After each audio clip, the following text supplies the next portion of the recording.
1, 2, 3, 4.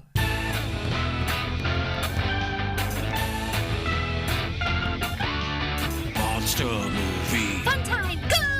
Monster movie. Fun time, go. Monster Movie. Fun time. Go! Monster movie. Fun time, go. With Precious D and Honeybee. Fun time, go! Ladies and gentlemen, boys and girls, friends and neighbors, this is Precious D. Welcome to a bonus role-playing game episode of Monster Movie Fun Time Go. Today, as my guest, I have with me Eddy Webb. Say hello to the folks, Eddy. Hello, everybody. Eddy and I worked together sort of on a project a few years ago. Yeah. I recorded the audiobook version of his book, Watson is Not an Idiot.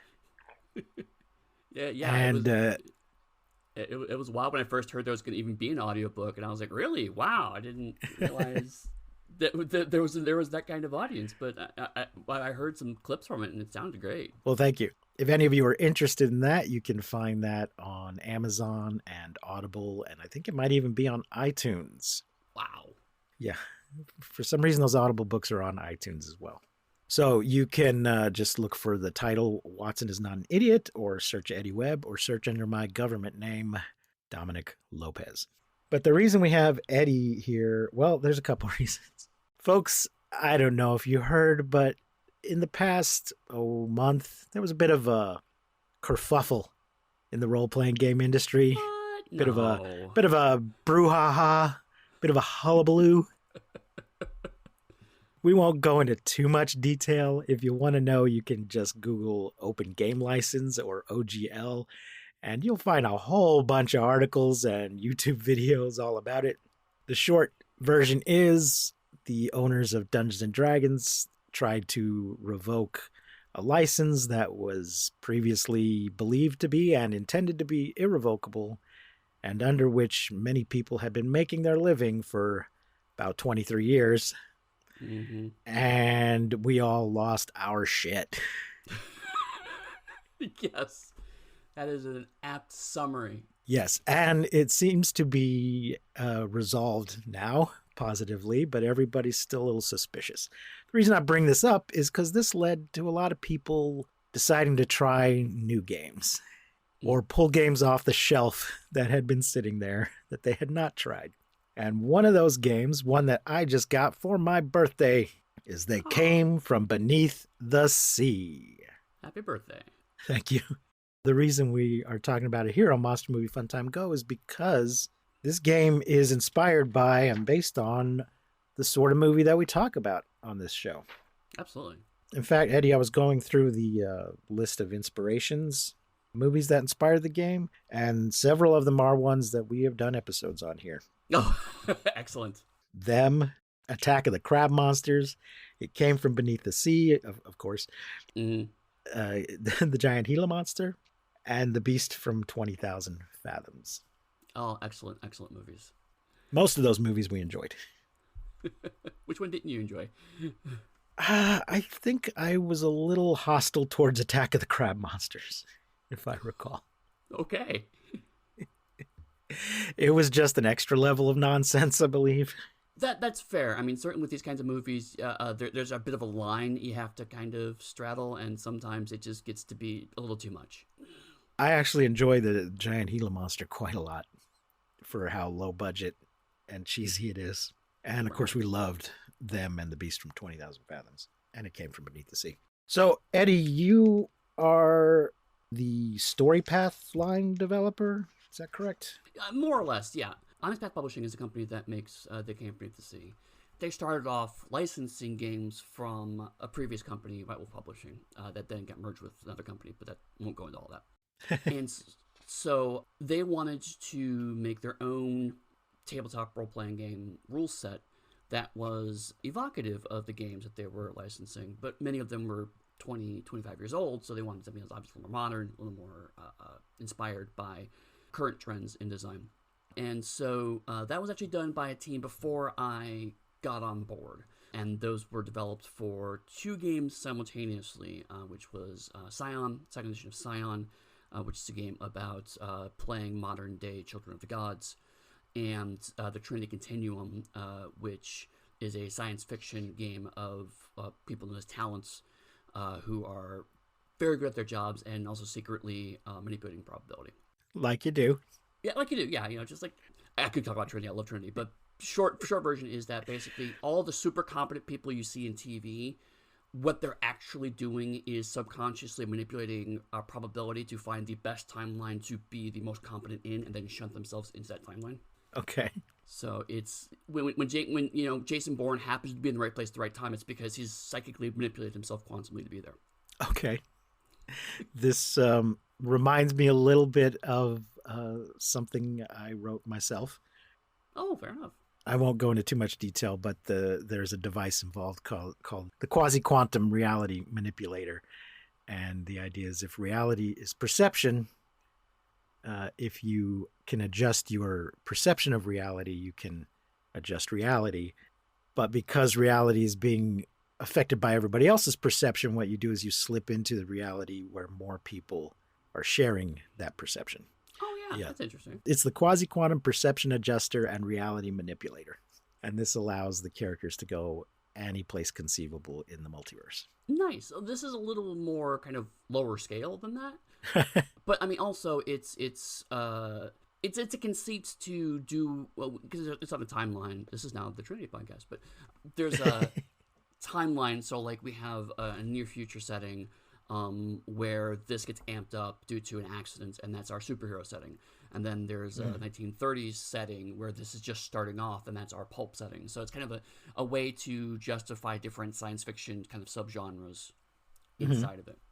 And so I got on board when those games were getting ready to go out the door. And so basically I was asked to kind of step in and start, someone from outside the design team going, okay, let's look at it. Let's kind of adapt it, update it, make sure it all kind of is cohesive, makes sense. And one of the after those games developed, Rich Thomas, who's the owner of Onyx Path, bought the rights of a game from Matthew Dawkins, which is They Came From Deep to Sea.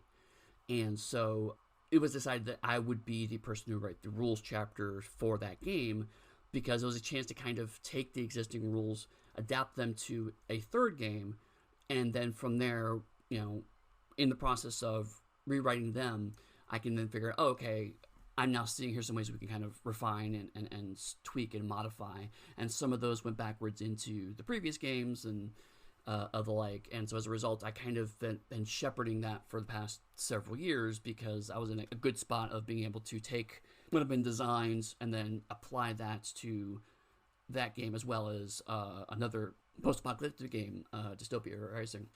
So I quickly got to adapt it to a wide variety of genres, and so kind of informally ended up kind of shepherding. So I didn't design the system, but I did kind of help to refine it, and specifically to adapt it to the kind of campy 50s movies that we're talking about here.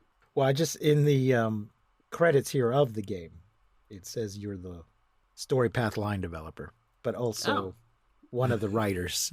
Right. I mean, that's not wrong, but it's also a little more complicated. Right.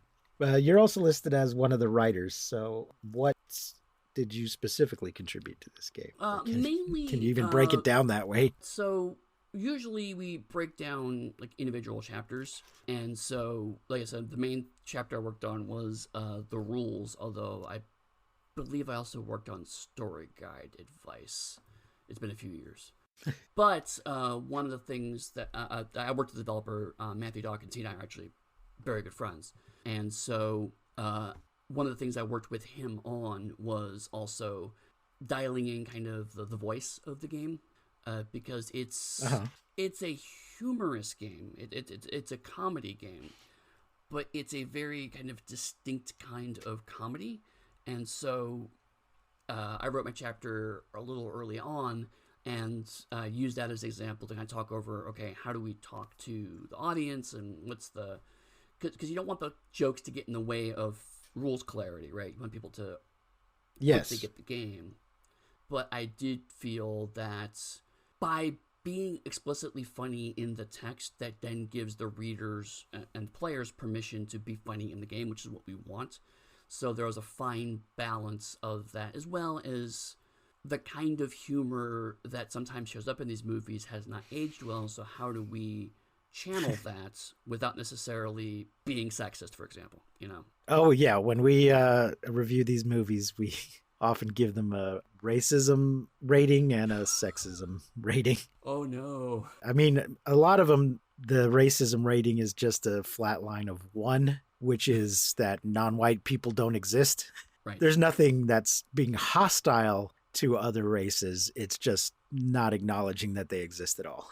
Right. And then if there's some, blackface or brownface, then maybe then the rating goes up a little. We actually have seen more of that in Japanese movies than in American movies. The Japanese will dress up as various fictional islanders and slap that makeup on really heavily. Yeah, I've been actually just recently I've finally gotten around to watching the original Ultraman show. Mm-hmm. And sometimes it goes in some really uncomfortable directions. We did an episode on that, but we only did like the first 3 episodes we reviewed on our episode. Let me say episode again. I mean, once you watch the first 3, you kind of get the sense of the show, really. Exactly. Yeah. But yeah, that's, I mean, we started this show with King Kong, and that's got a lot of uncomfortable stuff in it. Oh, wow, I haven't seen that in a while. Yeah, and we've got the 76 remake coming up in a week or 2. So, we go chronologically through the history of all this. Oh, okay. That's cool. So we started with King Kong, and we're making our way till we catch up to today. But that's interesting because when you're doing chronology, you can see more trends and whatnot, I assume. Exactly. That's part of what we wanted to do. Let's watch the development. We watch certain tropes develop. We see it happening and then get repeated. And then we see the sexism actually improves and then backslides. It's very interesting. And in a way, I think the remake of King Kong might possibly be more sexist than the original. Wow. Yeah. It's not more racist, but it's not a whole lot less racist. It's complicated. Yeah, like most media, it's complicated. Yeah. But they came from beneath the sea. I have not yet had a chance to play it, but I've been perusing it since I got it. Tell us a little bit about the system that it uses. It's a D10 dice pool? Yep. So for those who are not that familiar with this kind of thing, can you explain that a little bit? Oh, yeah, sorry. So basically how the game works is you have skills and abilities. Abilities are kind of inherent qualities that everyone has. So you have some level of being strong, some level of being smart, some level of being quick, and so on and so forth, some level of being charismatic. And then skills are things that you're specifically trained in. So you know how to drive a car, you know how to build a nuclear bomb, whatever. And all of those are rated on a scale of 1 to 5, like a 1 to 5 star rating for movies. If you're really smart, you might have 4 dots in intellect. If you are really good at shooting a gun, you might have 3 dots in pistols. And so what you do is you, if you want to do something, you find the skill and the attribute that's most appropriate for what that skill's doing. And then however dots you have, you just add those all together. And then you get a number. And then that's, you take 1 D10 for each dot you have in that we call a pool. So let's say you were shooting a gun. And you have pistols 3 and dexterity 3, so that would give you 6 dice, and you roll all of those, and each die that is an 8 or higher counts as a success. You want to get as many successes as possible. Right. And the story guide, or in this case, the director, I should say, will give you a difficulty number. So again, usually on a scale of 1 to 5, 1 being really easy to do, 5 being don't even bother rolling, but I guess roll. And that's the basis of it, is you really want to roll dice to try to get as many successes as difficulty. There are some tweaks, which I think make story path as a system specifically interesting. One is what we call complications. Complications are things that make a situation more difficult but do not get in the way of actually failing. So, for example, let's say you're trying to climb over a fence. And maybe the difficulty for climbing over the fence is 1. It's a chain link fence, pretty easy to kind of find footholds in. It's not that tall. But there might be razor wire at the top of the fence. And so the razor wire may have a complication of 2. If you don't have enough successes to buy off both the difficulty and the complication, then you succeed. You can say you have only 1 success. You can say, okay, you beat the difficulty, so you get over the fence, but the razor wire cuts you and you take damage. Okay. If you buy off both, then you can put your jacket over the razor wire or whatever and then climb over without injuring yourself. Okay. So that's one wrinkle. Another wrinkle is enhancement.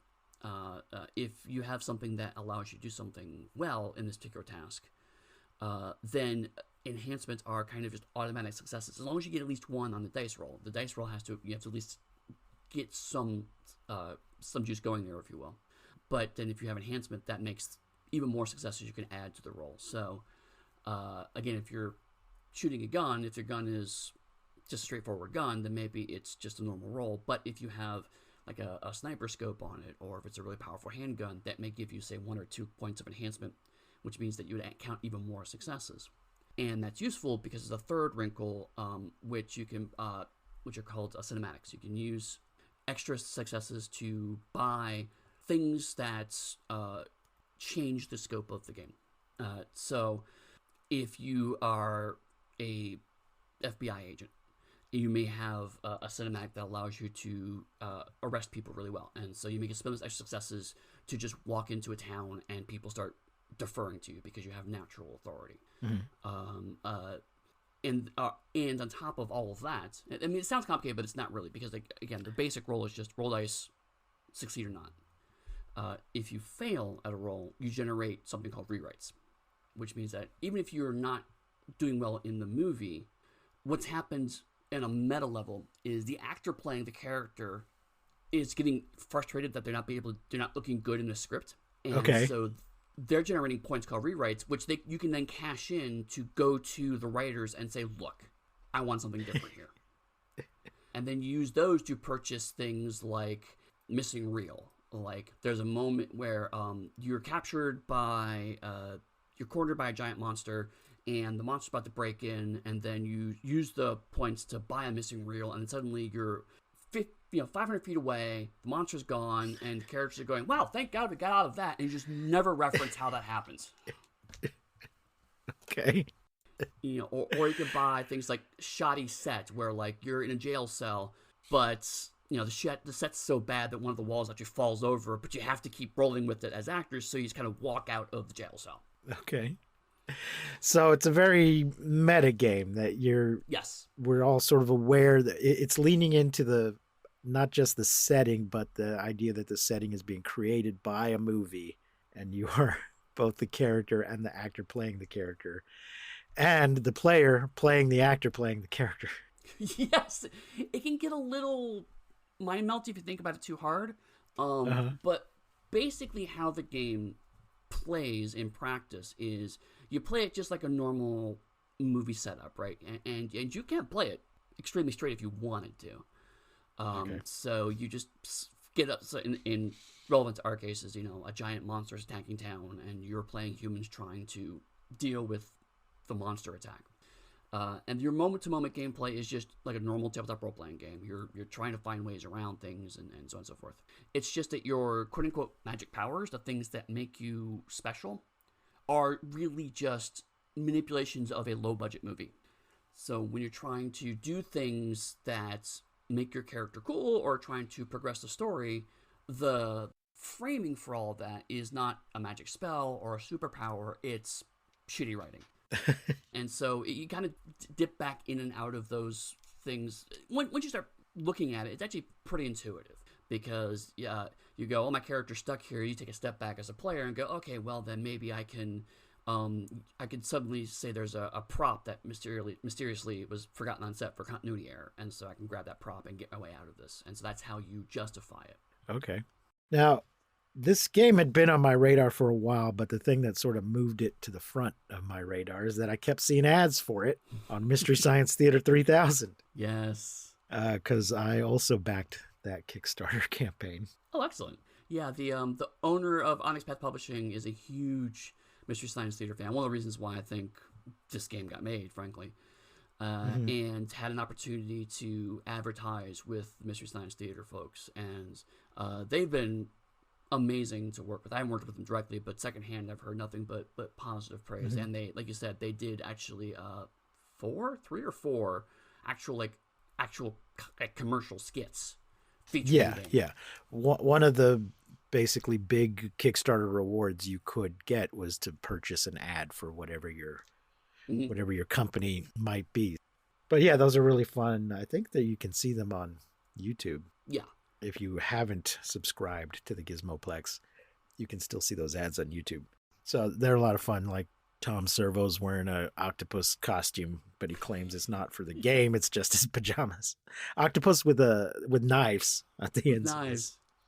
Tentacle. Yes. Oh my God. Yeah. And I remember when we kind of got the script. So one thing we found out kind of behind the scenes is apparently Jonah, as an actor, apparently is a big tabletop fan.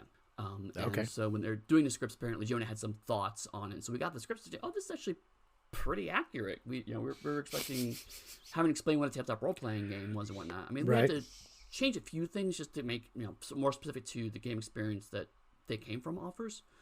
But I mean, in terms of like how the dynamic works and whatnot, was actually pretty accurate. And so it was just kind of just very small notes. It was a great experience. Well, as somebody who's run a lot of games, I know that those sketches, there's always some player who wants to just do some nonsense that doesn't really fit with what you're trying to do.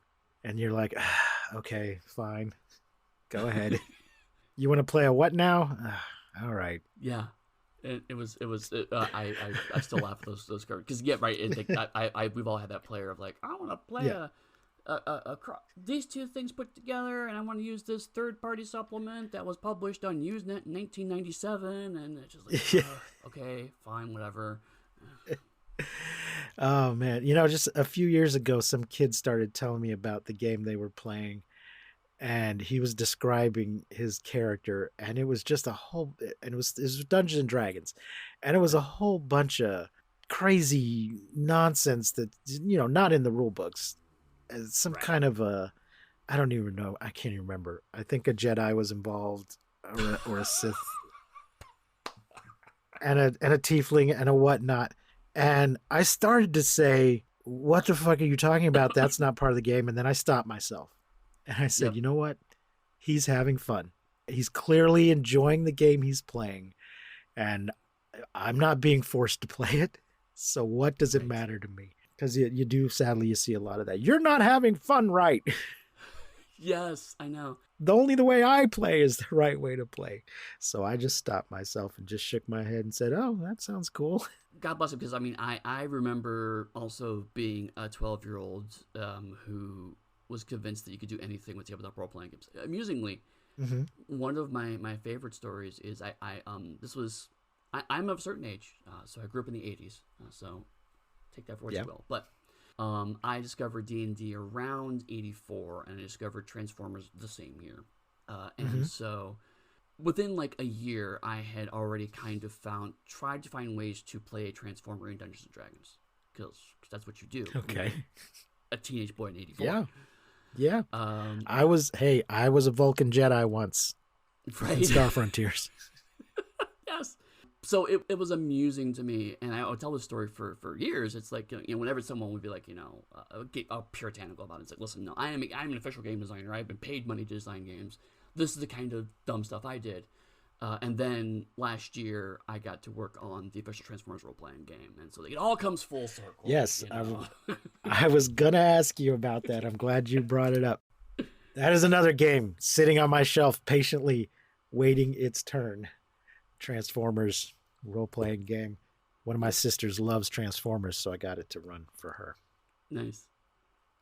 I have an off-air question about that, so I'm going to cut Sure. this if in case it's an answer you can't actually give. Do you know what happened with Roll20 and Transformers? No, I didn't know anything happened with Full 20 Transformers. It was up for pre-sale and then it disappeared.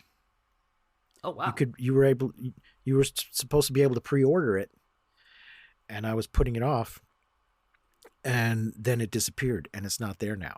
The what do you call it? The other one, Power Rangers. Power Rangers is still up because they had already sold that. Right. So they didn't take that down. I don't see anything about G.I. Joe. I don't care about G.I. Joe, but it's the same system. Right. I don't see anything about G.I. Joe being available or going to be available, but Transformers is no longer listed and the release date passed. And people were speculating that it had something to do with this whole, OGL and virtual tabletop nonsense. Maybe. That Wizards might have said, oh, hey, we gave you the license to print books, but we didn't give you the license to do VTT stuff. You can't do that. Well, it's too late. The Power Rangers is already out, but the Transformers isn't, so you got to take it down. But I haven't seen any actual confirmation that that's what happened. So I thought. I mean, if anything, the past month has proved that Hasbro's business strategy towards tabletop role-playing games is eclectic at best. So, yeah, it wouldn't entirely surprise me if there was something like that. But right. also, I was just a freelancer on the role-playing game, so I have zero insight into any of the business dealings of it. Right. Well, I knew you probably weren't involved directly with the license. I just thought you might have heard. No, I haven't even heard anything. Because I'm going to run that game for my sister, but she's in Los Angeles, and it would have just been easier to have it all built in. Yeah. Instead of having to adapt the Power Rangers character sheet or whatever. Yeah. All right. Well, I'll probably cut all that part out. I just thought you might know. Yeah. Well, maybe I'll leave it in. I don't know. We can shit on Wizards. Oh God. At least I can go see the movie now. I was gonna not go see that movie. The D&D movie? Yeah. Well, and here's the thing. It was gonna be streaming on something I'm already paying for.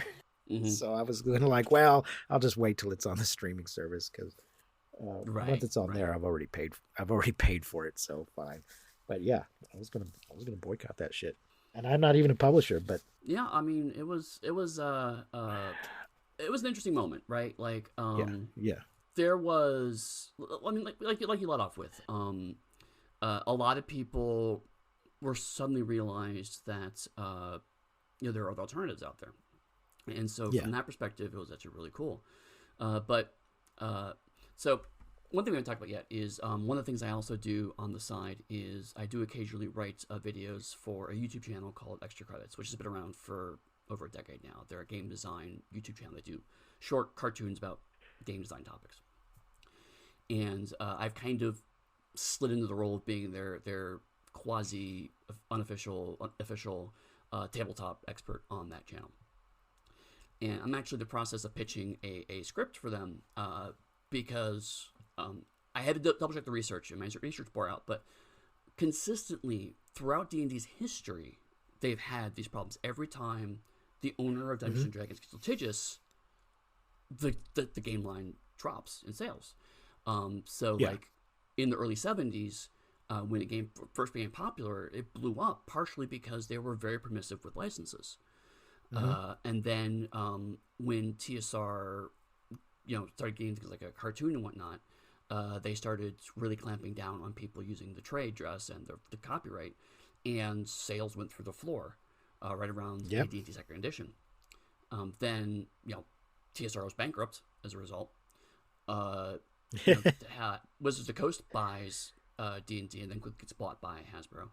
And so during that transition, they prefer third edition, open game license comes up, we have the D20 boom.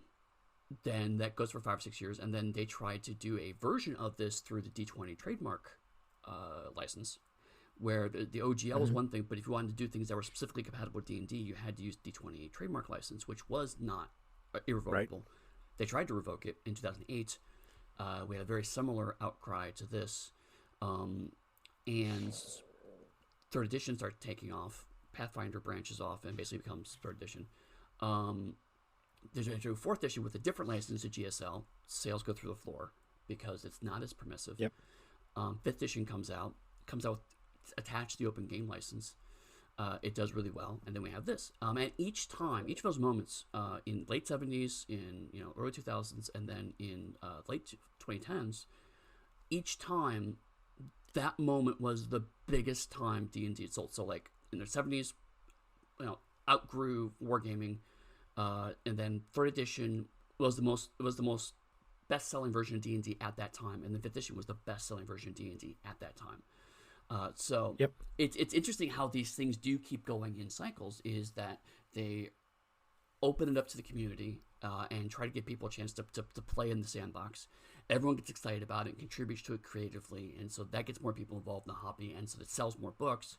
And then someone somewhere in a company goes, look at all that money that we're not making. We need to change things so we can make that money. And then it starts going down the war again. Yeah. The open game license did exactly what it was designed to do, and then they got upset about it. Right. I'm always fascinated by capitalists who don't understand markets. Yes. And who don't understand that maybe customers are more important than shareholders. There's nothing for the shareholders to hold if the customers aren't happy. Right, exactly. And particularly for a creative industry like this. Also, tabletop is also distinct because the nature of the art form, like, if you look at, like, say, videos, movies, right? On some level, it's ultimately you're just consuming it. Your movies go on different streaming services. They put out in DVD, drop off, rights change around, whatever. But generally speaking, if you've consumed it once, you don't necessarily need to consume it again. And so really, future support of that movie is either to make a new movie or to keep reselling it to the people who love it. Mm-hmm. But with tabletop games, everyone is putting their own creative energy into it, even if it's, the guy who's making his Jedi D&D character. Yeah. He loves that D&D character. And so when D&D then says, you're playing this game wrong and we're going to sue you for playing it wrong. Yeah. That's scary and frustrating and angry. And so you go off, and so every time this drop happens, what ultimately causes a lot of very frustrated people, so they say, well, I can make a better game than that. And you spin off a whole bunch of new games.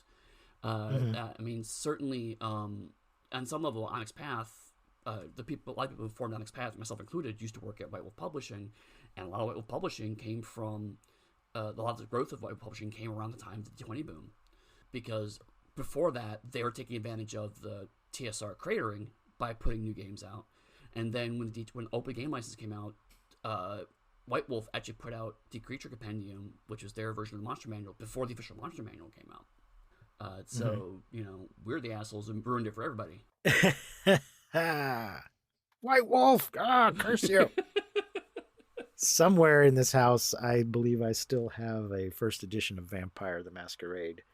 Oh, nice. With a Dracula Doritos sticker in the front of it. Because it seemed like a good idea at the time.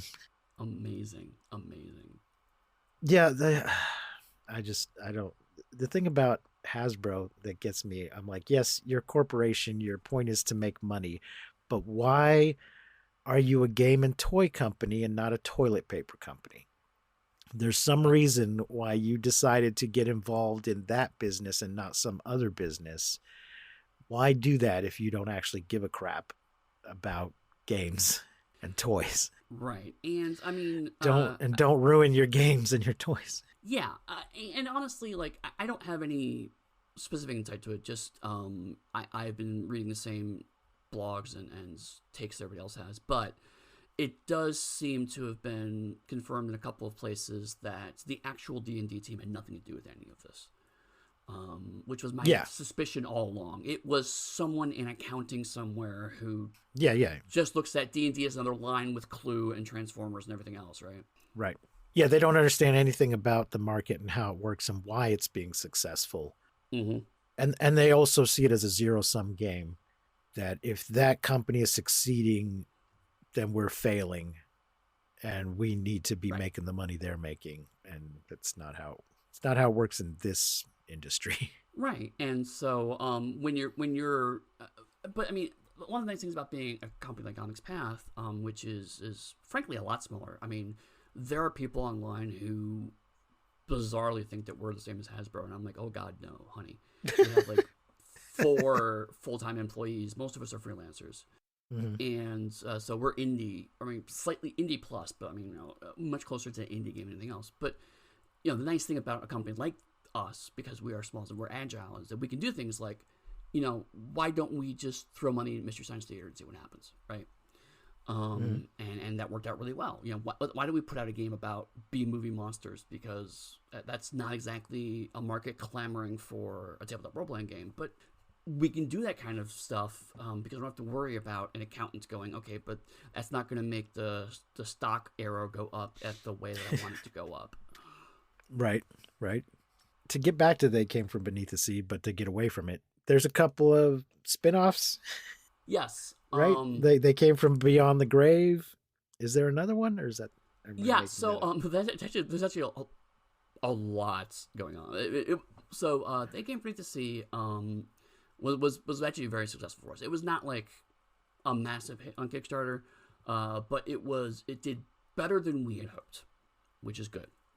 And one of the nice things about They Came From the Sea is that it's not a generic bad movie role-playing game. It's a very specific genre of bad movies. So again, it's great that we're talking about it here because it is very much 50s sci-fi alien genre, alien invasion. Well, and also ocean-based monsters. Well, right, yes. And that's actually funny is because so many people are like, why don't you do They Came From Outer Space? It's like, it's just don't put them in the water, put them on a spaceship. That's the only real change you need to make. Right. But you're right. It was very much because there is this weird subgenre in the 50s and 60s of aquatic invasions. It kind of just happens. Yeah.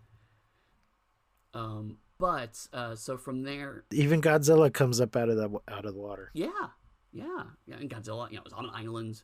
Most of his enemies stem from the water, and also Onyx Path, again, because we were licensing games from White Wolf CCP, and now all those games are owned by Paradox Interactive. So World Darkness, Chronicles Darkness, we were known for doing horror games. And so the next kind of logical step was we should do a horror game version of this. And so that's They Came From Beyond the Grave, which is very specifically 70s hammer horror. It's a very kind of specific slice. So it's that kind of hammer horror, Italian horror films, a little bit of made-for-TV horror, but they're very kind of specific 70s horror slice. And during the development of that, we talked about how slasher films don't quite fit into that specific thing, but they're also a very gameable chunk of horror media. So there's a supplement that's specifically for 80s slasher films. They came from Camp Murder Lake. So it's not a separate, it's not a whole game. That's just a supplement for Beyond the Grave. Okay. And then, as we were making that game, 2 different pitches were developed that were both very great, and so we decided to do them both on Kickstarter. So one is 60s spy films, and that's The Avengers, Danger Man, James Bond's, Man from Uncle, all stuff. And so that's They Came From Classified, which is much more focused on, like the humor. That one's more kind of a little bawdier, kind of lots of sexual innuendo, people constantly changing allegiances, ridiculous to our eyes technology, that kind of stuff. And then we decided we wanted to do a fantasy game, but again, much like They Came From Beyond the Grave, we didn't want to do just kind of a parody of D&D. We wanted to kind of zero in on a specific cinematic fantasy. And so that was They Came From Cyclops' Cave, which is not a decade of movies. It's a little broader, but it's everything from the kind of Harryhausen fantasy films, the Sinbad films, the Hercules films, like the 50s and 60s, Right. all the way up to like Xena and Hercules TV shows of the late 90s. So there's a broader spectrum, but there's a very specific style of fantasy that's encompassed in that once you kind of give those touchstones. There's some Willow in there. There's some the kind of 80s Conan the Barbarian style fantasy. And again, that helped kind of shape the game, because that was a moment like where the magic system is designed where the more powerful a spell is not because of any kind of game balancing reason or in-world reason, but rather it's how expensive would the special effects be to do for the movie. So like teleportation and invisibility are really easy to do because it's really simple to do that in cinema. Just stop but the like camera. A fireball will cost you all of your points because that is the one fireball you're getting for this whole film. Right. Okay, I like that. I might have to look into that one. We've Those are still being made. The ones that are out now are Beneath the Sea and Beyond the Grave. Okay. Well, I had seen something about it came from Cyclops Cave, but maybe I just saw a coming soon thing about it. Yeah, in fact, we just announced a supplement for that, which I don't remember the name of it. They came from something Academy, but that is a different form of fantasy, which is wizard schools, which may or may not relate to a certain very popular series of young adult novels. Oh, you're talking about Wednesday, right? Right, yes, absolutely. It is the Wednesday tabletop role-playing game. Or is it Vampire Academy? Or Well, and that's the thing, is that there actually is a whole genre of magical people go to school when you actually start digging in. They can't stop making them. Right. But it also is kind of, let's poke a little bit of fun at Harry Potter, right? But again, that's one thing we're discovering is that as we make these games, is that sometimes we could find a genre that's adjacent to it.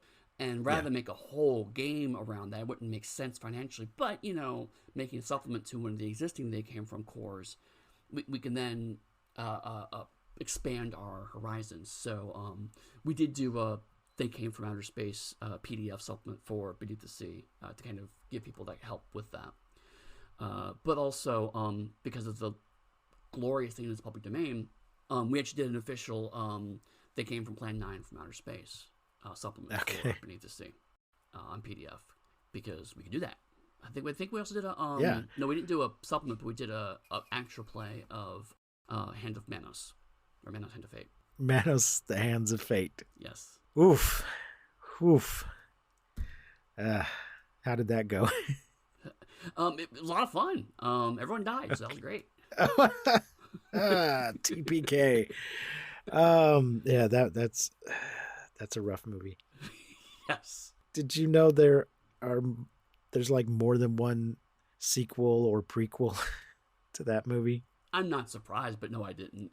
Yeah, there's various people in recent years have decided to make like a Torg origin movie or Torgo, or a sequel, and then with varying degrees of participation from people that were actually in the original. That's amazing. Now those ones all know they're bad and are kind of trying to be bad, but right, they're not any less painful to watch. And that's actually one of the advantages we had with Beneath the Sea is actually all of our Thank You From games. We've had the chance to work with Larry Blameyer, who is a film director who actually makes specifically those kinds of I know they are bad movies. Yes, I've seen what is it, The Lost Skeleton? Cadavra, yeah. Of Cadavra, yeah, I've seen that one, and I think I've seen at least one or two more of his films, but I particularly enjoy that one. Yeah, and he's not only does he write our fiction, but for our Kickstarter videos / game trailers, he is a encyclopedic knowledge of all the movies in our public domain. So he makes all of our trailers out of public domain films, and then records really bad audio over top of them, which is amazing. Oh, that is great. That is great. I think we're going to take a little break here, and then we're going to come back and talk about the current project you have going on. We'll be right back after this message.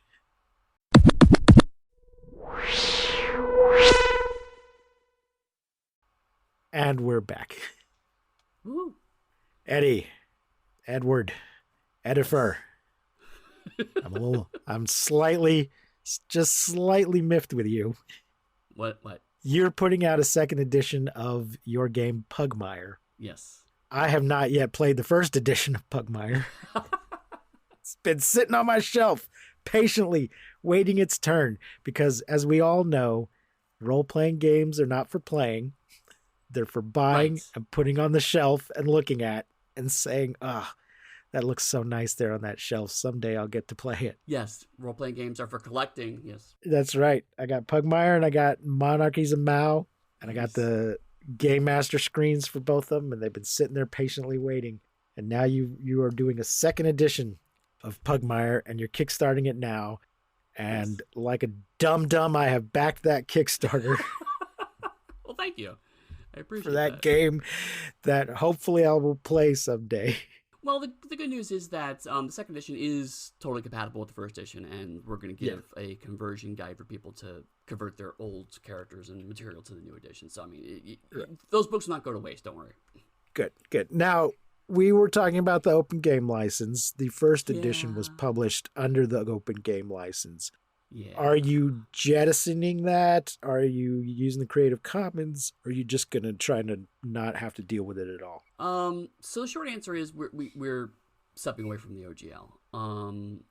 The slightly longer answer is we announced the new edition in December of 2022. And we were going to go to Kickstarter January 24th of 2023, and if you have Googled the OGL nonsense, you will see where this timeline is going.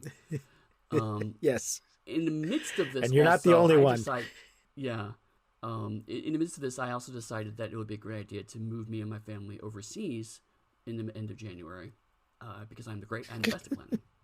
But the reality is that Pugmire was never like a 5e source book, right? It was meant to be a derived version of Dungeons & Dragons, because I wanted to evoke an earlier era of gaming. My goal was to make a game that felt like the D&D you played when you were younger, but not necessarily the D&D that actually existed, or indeed ever existed. So I had made a lot of subtle changes to the open game license system for Pugmire in first edition even. And that actually ended up being kind of a problem because while a lot of people really dug it and still do, a lot of people, it was close enough that people were going, oh, so it's 5th edition, and then getting frustrated when it didn't quite work that way. I had that same experience. I assumed it was, when you just first glance at it, you say, oh, okay, this is 5th edition, but in this setting. And then when I was reading through it closer, I'm like, oh, wait, the initiative works a little bit different. Okay. And this thing is a little bit different. And this seems like the same thing, but it's called something else. And there's a lot of little tiny changes, which I suppose you could ignore them and it would still function if you were someone who doesn't look at the rules closely. Yeah, I mean, honestly, if you're not deeply invested in either edition's rule set, you're probably fine, right? But before any of this happens, I had already decided that I wanted to make some more changes because my goal was to make Pugmire the best game it could be, not necessarily to make it any more faithful or compatible with any other game. But I had planned to keep the open game license because until January 2023, it was more or less 23 years of smooth sailing, right? So it's like, no reason not to keep it. So Hasbro made certain decisions, and I was in an Airbnb rewriting my manuscript before the Kickstarter. And so, we're no longer with the OGL, but again, it's not as bad as it sounds. We had already talked in Onyx Path about using the Pugmire engine as the basis for potentially for future games in Onyx Path. So we had already come up with the idea of calling it the Onyx 20 system. I had actually even reverse engineered it into an internal document, potentially for other games, before any of this even happened, right? Because my trajectory was to make Pugmire its own kind of established thing. And also I wanted to bring in some elements that were never in Dungeons & Dragons, but were still part of that kind of older style of gaming, like morale and first aid and changing the nature of what charisma does, things like that. So really what ended up happening was it gave me the incentive to kind of say, okay, this is where it's always been going. Let's just finish that progression now. So I pulled out, really all I did at the end of the day was I pulled out identifying terminology and some specific language from the system resource document, which, although, again, when I'm in the middle of a stressful move, seems like it was a terrifying prospect, turned out to be a couple of hours of work. So it was really not that bad at the end of the day. Good. But by pulling up the terminology, it's also a clearer signal to folks like you, where it's like, okay, this feels like D&D, but it's actually not. By using things like, okay, it's not dexterity, it's agility, it's not strength, it's might. Little things like that seems like it's just fouling off the serial numbers, but what it actually does is says, oh, okay, this is its own game that runs. If I play D&D, so I get the basic gist, but I'm not going to be tricked into accidentally remembering D&D rules instead of Pugmire rules, because it's not that close anymore. Okay. So I'm actually pretty happy with the decision overall. I'm glad we made the decision. So in that respect, I'm glad that happens. But it's no longer part of the open game license. And so there's a couple of weird quirks that come with that. Like, for example, I can't put the conversion rules into the book because that technically makes it an OGL product again. But otherwise, this is its own distinct system now. And it's in conjunction with Onyx Path. The other thing about Pugmire is that it's not owned by Onyx Path. It's actually my world that I am licensing to Onyx Path. It's a creator-owned project. Right. So part of the wrinkles Rich and I had to, not as me working for Onyx Path, but as actual business colleagues, had to talk through kind of what the ramifications of everything was and what the business decisions were going to be. But Onyx Path now has that system. I've given them a perpetual license to use that system. And we may do other stuff with that. I've got some ideas already that I can't talk about yet, but I've got some ideas in the back of my head of things we could do that aren't necessarily just more Pugmire stuff. Mm-hmm. On top of all of that, there are a lot of other reasons why a new edition makes sense. So one is, while I'm personally very happy with Monarchies of Mal as a completely standalone game, sales-wise and penetration-wise, people have always treated it like it was a supplement to Pugmire. And when we started making support books for it, we had to kind of make sure every support book worked for both versions of the game, which ended up being a lot more complicated than I initially envisioned. So Realms of Pugmire now has one core rulebook. That's the one we're kickstarting now. And then we're still going to do a cat source book, a rodent source book, even more dog stuff. So I mean, that's all still coming, and it's still going to be there. So all the stuff you loved will be available in second edition. Okay. It's going to be a lot clearer now. Everything's going to be a lot clearer now. Well, let's take a step back because we haven't actually explained to the folks what Pugmire is. I don't know. So just now when you said cats and dogs and rodents, people might have been going, wait, what? Right. Some people have described Pugmire as Dungeons and Dragons with dogs. Yeah. But having looked at it a little more closely recently, I think it's maybe actually Gamma World with dogs. That is, for people who recognize that reference, yes, it is more accurate. So now we've lost even more listeners who don't know what Gamma World is. Right. So how I describe it to people when I have like 30 seconds of their attention at a convention is that Pugmire is set far in the future of our world. Humanity is gone. We don't know what happened to them. They have disappeared. But between now and then, humanity has uplifted dogs so they can walk, they can talk, they can use tools and all of that. Dogs, cats, and some other species that we live with. And it's set so in the distant future where they have mistaken advanced technology for magic. So it is basically Planet of the Apes meets Lord of the Rings, but with dogs. Is my kind of quick summary of it. Yes, and it's great, or at least I think it's great, because I haven't played it yet, because I have a day job.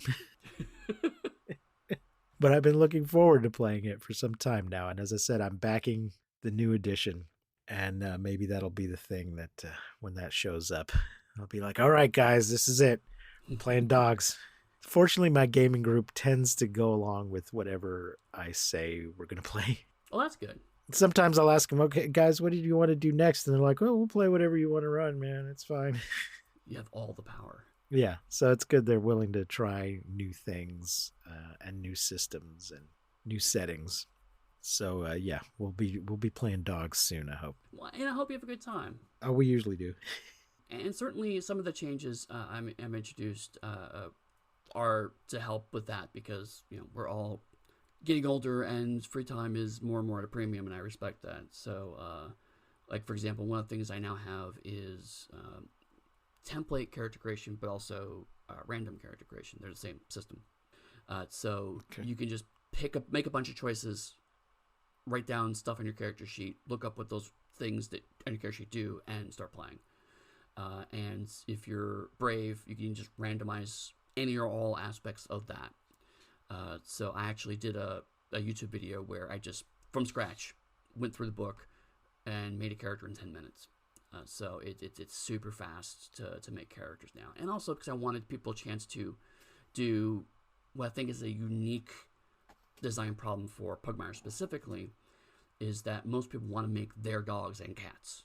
They don't want to make a random character, or they want to make, I don't know what my dog will do. And so again, you use a template system and go, well, my dog will probably do this, my dog will probably do that, and then you can have a full character by making some choices rather than trying to figure out what all the numbers mean, Mm-hmm. Okay, cool. I got like 6 puppies I need to get rid of right now. So folks, if you're listening, well, obviously you're listening. If you're listening and you are in the Permian Basin area and you want a puppy, send us an email to monstermoviefuntimego@gmail.com. Got to get rid of these puppies. Give them good homes. A little visitor got through a gap in the gate and knocked up my dog. It happens. Well, she just showed up at the house one day. I didn't go out to get this dog. She just showed up with a collar and no tag. Somebody had abandoned her. And I thought that she had probably been fixed, but I hadn't got around to making sure about that. And she had a gentleman collar who was no gentleman. He was no gentleman. Well, I had her for a number of years and hadn't had any problem, but this little guy got through the little gap in the small gap in the gate, and now I got little puppies to deal with. He is a cad and a bounder. I say good day. That's sir. right. Yes. Oh my goodness. So this Kickstarter goes till February 23rd. Yep. I'm gonna try and get this episode out before then. I appreciate that. We'll put links to it in the show notes. And if for some reason, if people listen to this later, if you go to Kickstarter, even after it closes, usually there's a button on there that will change after Kickstarter ends, and we'll have that to the Backer Kit pre-order. So even if you miss the Kickstarter, you should still be able to pre-order it afterwards. Some Kickstarters do that. Obviously you are. Not all of them do. Some of them, if you miss it, you're screwed. But yeah, that's always a good idea to have late backing option or a pre-order option or something like that. Exactly. Get a few more copies sold after it's all done. Exactly. Anything else you want to mention about that before we wrap up here? If people want to know more about Pugmire, if you're excited about this, the best way to get more information is I have a website called realmsofpugmire.com. Right on the front page, we'll also have a link to the Kickstarter if you don't get the show notes. But also it has links to all the first edition stuff. Well, we've done some other stuff outside of the role-playing game. There's some audio drama stuff, there's some anthologies, stuff like that. So anything about Pugmire, go to realmsofpugmire.com. Well, Mr. Eddy Webb, thank you very much for joining us here today. Folks, remember to follow us on all the socials, and we'll put Eddie's socials in there. You can follow him. We have finally done a Patreon, so go follow us on there or back us on there, whatever you want to call it. Become a patron. That's the word I'm looking for. Right. Patreon.com/MMFTG. Until next time, I've been Precious D. With me has been Eddy Webb. Remember to keep calm and seek shelter in basements. Don't misuse science. We won't see you, but you will hear us next time on Monster Movie Fun Time Go. Bye. You've been listening to Monster Movie Fun Time Go. If you enjoyed the show, please rate and review us on your podcasting platform of choice. Our theme song is by the Texicano folk rock punk featuring Lita Lopez. You can support the show, find links to our social media, and even leave us a voice message at anchor.fm/mmftg.